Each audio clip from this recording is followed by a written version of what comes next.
নমস্কার বন্ধুরা, আশা করি আপনারা সবাই ভালো আছেন। আমরা সবাই ভালো আছি। তো বন্ধুরা, চলে এলাম আপনাদের সামনে। তো আজকে কিন্তু কোনো একটা রেসিপি নয়, তো রেসিপিটা রেডি হয়েই গেছে, তো সেটা দেখাবো আর সাথে কিছু কথাও বলবো যেটা খুবই গুরুত্বপূর্ণ।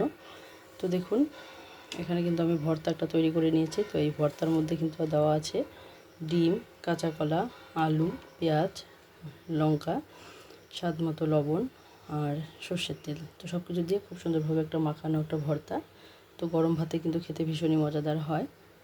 আর যে কথাটা বলার জন্য আমি এসেছি, তো সেই কথাটা হচ্ছে গিয়ে বন্ধুরা, সাধারণত আমরা অনেক সময় দেখা যায় যে দেখি আমি আমার কমেন্ট বক্সে দেখি যে কমেন্ট বেশি, অথচ ভিউয়ে দেখি গিয়ে ভিউ কম। তো এতে বোঝা যায় যে অনেকে আছেন যারা শুধুমাত্র কমেন্ট করার জন্যই আসেন, কমেন্ট করে চলে যান। তো বন্ধুরা, তাদেরকে অবশ্যই বলবো, তো এরকম বন্ধু হওয়ার কোনো প্রয়োজন নেই।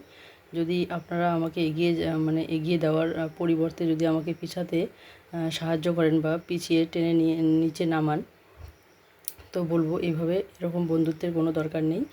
তো যারা সত্যিকারের প্রকৃত বন্ধু, যারা এগিয়ে যেতে সাহায্য করবেন বা করছেন বা আগামীতেও করবেন, তাদেরকে অসংখ্য অসংখ্য ধন্যবাদ এবং তাদের প্রতি রইল অনেক অনেক ভালোবাসা। আর যে সমস্ত বন্ধুরা শুধু ফাঁকিবাজি করে এসে চলে যান, তাদেরকে বলবো এরকম বন্ধুত্বের কোনো দরকার নেই।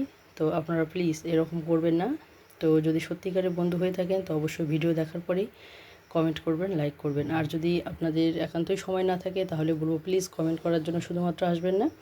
এতে আমার কিন্তু অনেকটাই রিচ ডাউন হয়ে যায় আর আমি অনেকটাই কিন্তু নিচে নেমে যাচ্ছি। তো বন্ধুরা, আপনাদের প্রতি অবশ্যই বলবো অনেক অনেক ভালোবাসা আছে, থাকবে, আর আপনাদের প্রতি সম্মানও আছে। তো অবশ্যই বলবো, এই সম্মান রেখেই বলছি আর ভালোবাসার তাগিদেই বলছি। অবশ্যই বলবো এখনও সময় আছে। যদি আপনারা সত্যি সত্যি বন্ধু হয়ে থাকেন, তাহলে শুধু কমেন্ট করার জন্য আসবেন না, কমেন্টের পাশাপাশি একটু ওয়াচ টাইম দেওয়ারও চেষ্টা করবেন, কারণ আমি জানি সবাই আমরা ব্যস্ত।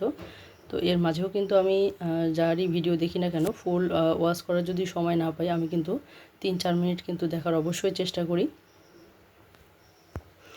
আর যখন যার দেখবেন, আমি কিন্তু সবারই কমেন্ট করার সময় পাই না, কারণ আমি সবার কমেন্ট, একজনেই যদি সবার কমেন্ট করতে যায়, সারাদিন সময় লেগে যাবে তার পুরোটা ভিডিও দেখতেই, সবারই ভিডিও দেখতেই। তো আমি বলবো বন্ধুরা, অবশ্যই যদি আপনাদের হাতে সময় না থাকে, তাহলে শুধু শুধু কমেন্ট করে যাবেন না, একটু সময় নিয়ে দেখার চেষ্টা করবেন। আমি সাধারণত তাই করি। আমার যখন সময় থাকে, আমি তখন তার কমেন্টে গিয়ে কমেন্ট করি আর একটু ভিডিও দেখে আসি। আমি শুধু শুধু কিন্তু কমেন্ট করে আসি না। তো আমি সবার কাছে এটাই প্রার্থনা করব যে সবাই কিন্তু আমার ভিডিওগুলো শুধু শুধু কমেন্ট করার জন্য আসবেন না, শুধু একটু দেখে তারপর কিন্তু কমেন্ট করবেন আর লাইক করতেও ভুলবেন না। আর যারা প্রথম দেখছেন, যারা আমার কোনো রেসিপি দেখেননি এখনও অবধি, তো অবশ্যই তাদেরকে বলবো, যদি ভালো লেগে থাকে তাহলে অবশ্যই কিন্তু আমার এই রেসিপিগুলো একটু চেক করতে পারেন। যদি ভালো লেগে থাকে সেগুলো ফলো করতে পারেন। তো বন্ধুরা, আজকে আর বেশি কিছু বলবো না, এটুকু বলার জন্য এসেছি। আর সবার প্রতি অনেক অনেক ভালোবাসা আবারও রইল। আর সবাইকে অনেক অনেক ধন্যবাদ এত দূর আসার জন্য, কারণ আপনাদের ভালোবাসা ছাড়া কিন্তু আমি এত দূর আসতে পারতাম না। এত দূর যখন এসে পড়েছি, তখন আমি চাই না পিছিয়ে যেতে। তো অবশ্যই এটুকু এগিয়ে দেওয়ার জন্য অনেক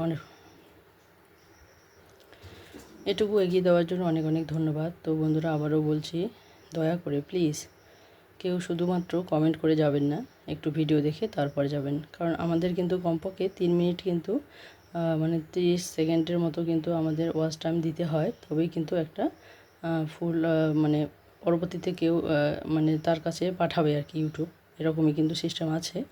তো অবশ্যই বলবো, শুধুমাত্র কমেন্ট করে এরকম বন্ধুত্ব নষ্ট করবেন না। তো আজকের কিছুই বলছি না, কারণ আমার খুবই খারাপ লাগে যখন আমি দেখি যে আমার কমেন্ট বক্সে কমেন্ট বেশি আর ভিউ কম। তখনই আমি বুঝতে পারি যে যারা যারা কমেন্ট করে গেছে, তারা কিন্তু একদমই আমার কিন্তু ভিডিও দেখেনি, তারা শুধু কমেন্ট করেই চলে গেছে। তো বন্ধুরা, অবশ্যই বলবো এরকম বন্ধুত্বের কোনো প্রয়োজন নেই। যদি সত্যি সত্যি বন্ধু হয়ে থাকেন, তাহলে অবশ্যই এগিয়ে যেতে সাহায্য করবেন আর একটু ভিডিও দেখার পরেই কমেন্ট করবেন। তো বন্ধুরা, আজকে এখানে শেষ করে দিচ্ছি, আবারও চলে আসবো নতুন কোনো রেসিপি নিয়ে।